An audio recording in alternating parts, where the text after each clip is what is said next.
Malachi, to represent Newtown, the city of Sarasota, this whole entire Suncoast region, from Venice all the way up. How special was that? And talk a little bit about that legacy. Oh man, it's truly a blessing to be able to, be a motivating factor to a lot of kids from where I'm from. Um, I definitely want to be able to do more stuff with my community. I feel like it, everything comes with time, and planning and stuff like that. So building that support team, building that team that could help me attack a lot of goals and landmarks that I want to do, not only for myself, but for my community, is huge. Given opportunity, could you play? You're a two-sport athlete. Could you play NBA and NFL at the same time? Of course, I think I could because I have that much love for the game. But I know that football is really demanding on the body, and so is basketball when you're playing all those games. But the thing is, it's all time management. If you put your time and your effort and your blood, sweat, and tears into your craft, I'm a firm believer in anything's possible.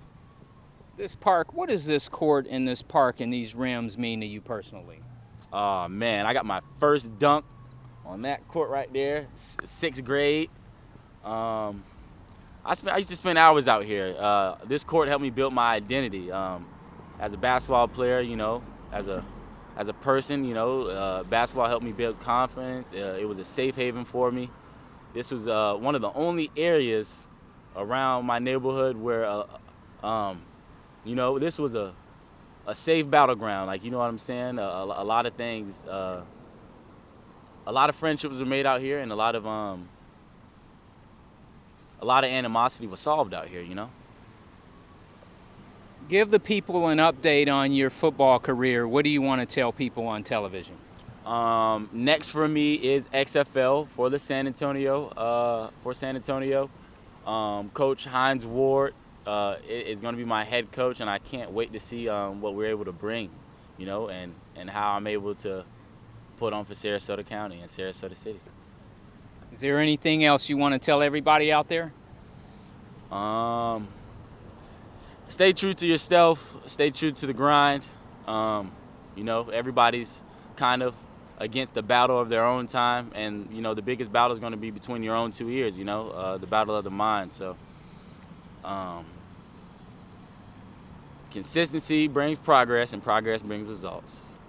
When you look at Colorado and you see what's happening there, they're winning football games, and a lot of those gentlemen in that locker room, from the coaches on down. Talk a little bit about when you look at the Buffs, what you see.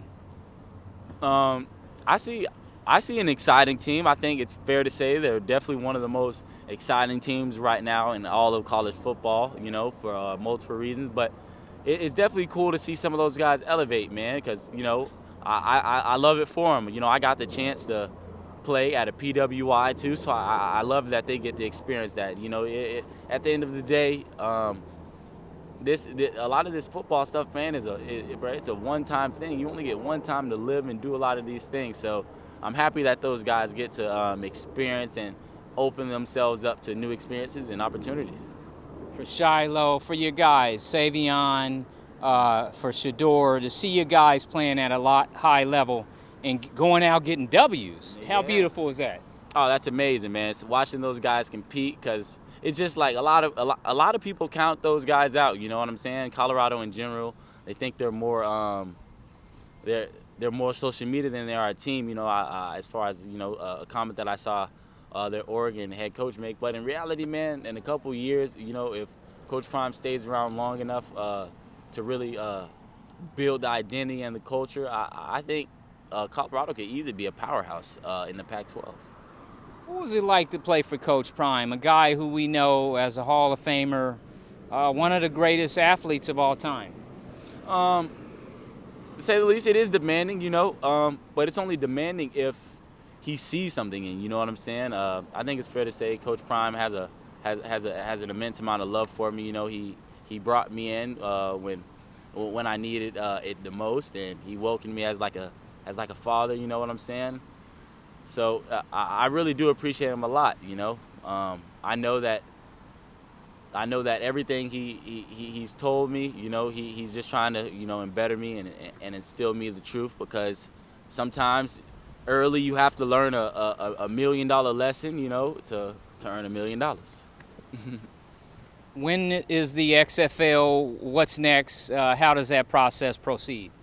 I know that we'll have probably some mini camps and stuff later this either November or December, and season will be here before we know it, January. So it is a quick turnaround, but I'm staying ready. I'm training here in town, you know, with some of the old gurus and stuff, you know, some local people and, you know, some family members and stuff to stay grounded. And when I go to Tampa and stuff, I train at House of Athletes, you know, Brandon Marshall's facility. So staying around the game that has already changed my life so much, and yeah, that's definitely the move right now for me. That's what's going on.